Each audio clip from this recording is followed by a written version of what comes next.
आत्महत्या की धमकी इन्होंने दिया था और गजेंद्र महतो जी ने ये लिख के दिया है कि वो किसी के बहकावे में ऐसा गलत कदम उठा रहे थे।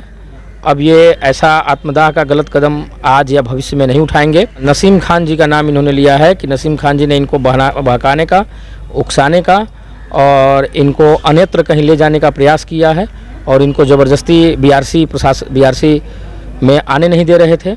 तो नसीम खान जी पे निश्चित रूप से कार्रवाई किया जाएगा नियम संगत। प्रखंड स्तर से कोई प्रक्रिया लंबित नहीं है। हमारे स्तर से जिला में यूएन अकाउंट खोलने के लिए भेज दिया गया था। उसके बाद ही आत्मदाह करने का प्रयास किया। इनको मैं बहुत समझाया था, जानबूझ के आत्मदाह का प्रयास किया। इनको तो बार बार समझाया गया था, तो ये तो लोगों के बहकावे में आके आत्मदाह का फैसला किया ना। आत्मदाह करने का फैसला लिया और आज आपने सिलेंडर कर दिया, तो क्या विश्वास आपको हुआ बीडीओ साहब के बात पर? बीडीओ साहब तो बोले हैं कि मैं जितना जल्द हो सकता हूँ कि मैं आपका वेतन भुगतान करने का प्रक्रिया करूंगा, थोड़ा धैर्य रखिए। वो ऐसा कदम अब नहीं उठाऊंगा और विभागीय कार्रवाई में जाऊंगा। विभाग में विश्वास है ना? जी, विभाग में विश्वास है। गजेंद्र महतो द्वितीय चरण के शिक्षक, जिन्होंने 5 तारीख को आज ही 5 बजे आत्मदाह करने का उन्होंने घोषणा किया था और अभी वो सामने बैठे हैं। इनको समझाने में, इनको सही रास्ते पर लाने कितना प्रयास करना पड़ा है? आखिर आत्मदाह करने का प्रयास जो किया, आखिर क्यों ये कर रहे थे? ये प्रक्रिया से थोड़ा क्षुब्ध होके आत्महत्या की धमकी इन्होंने दिया था। तो प्रशासन के पहल पे, जनप्रतिनिधियों के सहयोग से वर्तमान प्रमुख प्रतिनिधि प्रदीप यादव जी हैं, भूषण बिहारी जी हैं और बीओ मैडम है, बीआरसी परिवार है, पुलिस प्रशासन है, हम सभी ने इनको समझाने का प्रयास किया और बताया कि आप किसी प्रक्रिया से क्षुब्ध न हों और कानून और न्याय पे भरोसा रखें और हम लोग विद्यालय परिवार, प्रखंड परिवार इनके साथ हैं और जो भी नियम संगत होगा वो इनके लिए करेंगे। इन्होंने आपको लिख कर आवेदन दिया है, इन्होंने क्या लिखा है उसमें? गजेंद्र महतो जी ने ये लिख के दिया है कि वो किसी के बहकावे में ऐसा गलत कदम उठा रहे थे। अब ये ऐसा आत्मदाह का गलत कदम आज या भविष्य में नहीं उठाएंगे और इस बात का इन्होंने आश्वासन दिया है लिखित रूप से और वो यहाँ पे जमा है प्रशासन में। जिनका इन्होंने नाम लिया तो उन पर कार्रवाई होगी आपको? हाँ, नसीम खान जी का नाम इन्होंने लिया है कि नसीम खान जी ने इनको बहकाने का, उकसाने का और इनको अन्यत्र कहीं ले जाने का प्रयास किया है और इनको ज़बरदस्ती बीआरसी में आने नहीं दे रहे थे। तो नसीम खान जी पे निश्चित रूप से कार्रवाई किया जाएगा नियम संगत। इनका वेतन दिलाने के लिए कहाँ तक प्रयास करेंगे? देखिए, अभी मैं नया आया हूँ, मैं समस्त फाइल को मंगा लिया हूँ। 7 तारीख के बाद जब आयुष्मान भारत का अभियान थोड़ा धीरे होता है, उसके बाद से मैं इनकी प्रक्रिया को देखता हूँ और जल्द से जल्द निराकरण करने का प्रयास करूँगा। गजेंद्र महतो, जो 2010 में इनकी बहाली हुई थी, आप काफ़ी समय से हैं, क्या आपको इनकी समस्या पर समाधान करने का मौका नहीं मिला? हाँ, हमको मौका मिला। आखिर क्यों नहीं पेमेंट मिला? आखिर ऐसा नौबत कैसे आ गया? प्रखंड स्तर से कोई प्रक्रिया लंबित नहीं है। हमारे स्तर से जिला में यूएन अकाउंट खोलने के लिए भेज दिया गया था। उसके बाद ही आत्मदाह करने का प्रयास किया। इनको मैं बहुत समझाया था कि आप आत्मदाह नहीं करिए, आपका सारा पेपर यूएन अकाउंट खोलने के लिए स्थापना में भेजा जा चुका है।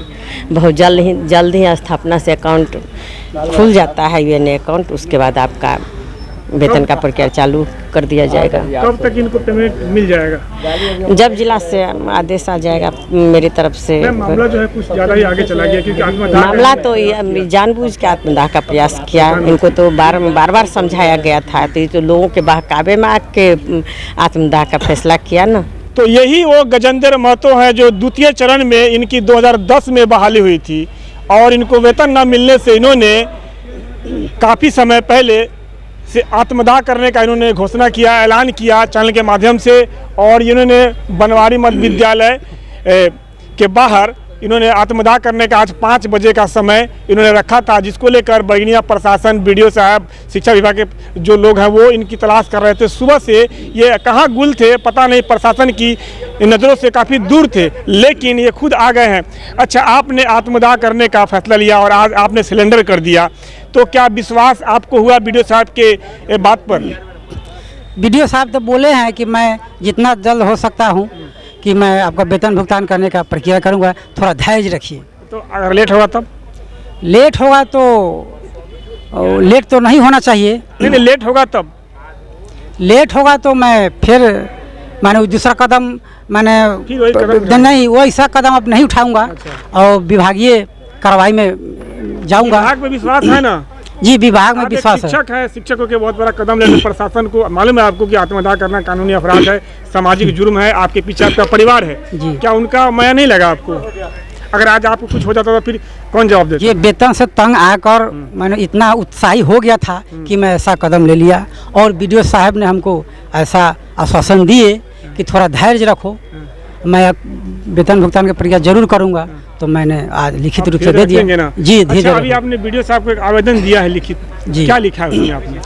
मैंने लिखा हूँ कि मैं आज मैं दिनांक इतना 5/8 तक मैं जो आत्मदाह का वापस लेता हूँ और मैं भविष्य में ऐसा काम नहीं करूँगा।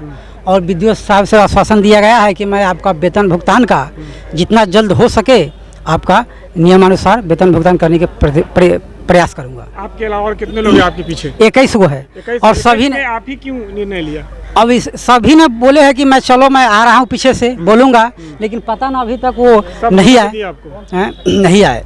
तो मैं बताना चाहता हूं कि गजेंद्र महतो जो शिक्षक हैं और आत्मदाह करने का इन्होंने प्रयास किया, ऐलान किया, लेकिन जो इनके पीछे 21 लोग थे वो कहाँ गायब है उनका आता पता नहीं है। लेकिन इनको बलि का बकरा बनाया गया और सही समय पर सही वक्त पर इनका दिमाग जो खुला और ये वापस आ गए। मैं बताना चाहता हूँ कि सरकारी नौकरी करने के लोग बेचैन रहते हैं कि सरकारी नौकरी करो, बड़ा ही पैसा है, बड़ा ही आराम है, बड़ी सहूलत है, लेकिन सरकारी नौकरी करने के बाद अगर पेमेंट ना मिले तो इंसान आपको घबराएगा ही और अपने आप में वो फील महसूस करेगा कि मैं काम कर रहा हूँ, मुझे पैसा नहीं मिला, सबको मिल रहा है। तो मैं कहना चाहूँगा शिक्षा पदाधिकारी से, अगर ये सरकार के नौकर हैं, सरकार के लिए काम करते हैं, सरकारी विद्यालय में बच्चों को पढ़ाते हैं, ये टीचर हैं, तो क्यों नहीं इनका वेतन दिया जाए, क्यों इनके वेतन को कटौती किया जाए? आखिर क्या वजह है जो सारे टीचर को पैसे मिल रहे हैं मात्र 23 कितने टीचर हैं?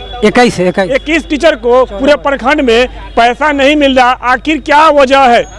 तो इन्हीं सब बातों के लिए बने रहें, देखते रहें बदलता हिंदुस्तान। कुछ कहना और चाहेंगे? सर, इसलिए कहना चाहूँगा कि सरकार अपना सारे काम करवाते हैं, ड्यूटी करवाते हैं, इलेक्शन करवाते हैं, ट्रेनिंग करवाते हैं, मुजफ्फरपुर, दरभंगा, हाजीपुर, लेकिन पैसे नहीं देते हैं। पैसे नहीं देते हैं, क्या कारण है? सुन लीजिए शिक्षा मंत्री जी, 9 महीने हो गए मुझे। सुन लीजिए कि ये काम करवाते हैं, सरकार पैसा नहीं देते हैं, तो टीचर क्या करेगा? लेकिन आपको धीरज रखना है, आपको अपने संयम रखना है, इसलिए कि आपका जिंदगी बहुत ही कीमती है आपके परिवार के लिए। ऐसा कदम आप नहीं उठाएंगे ना? अब नहीं उठाएंगे, लेकिन मैं विश्वास करता हूं कि शिक्षा पदाधिकारी जितना जल्द हो सके कि हमको वेतन दे दे, नहीं तो मेरा विश्वास और टूट जाएगा। अब अंतिम चरण में है सर जी। तो चलिए, मैं उम्मीद करता हूं कि विभाग के लोग इनकी बात को सुने और इनकी समस्या को, इसके बाद जो है इनको जो समस्या हुई है, इनका वेतन है मिलना चाहिए, ताकि अगला जो है अंतिम फैसला ले चुका है, लेकिन मैं चाहूँगा कि अब जो है इनको रियायत, इनका सैलरी इनको मिलना चाहिए, ताकि इनके पीछे भी घर परिवार, इनके छोटे छोटे बच्चे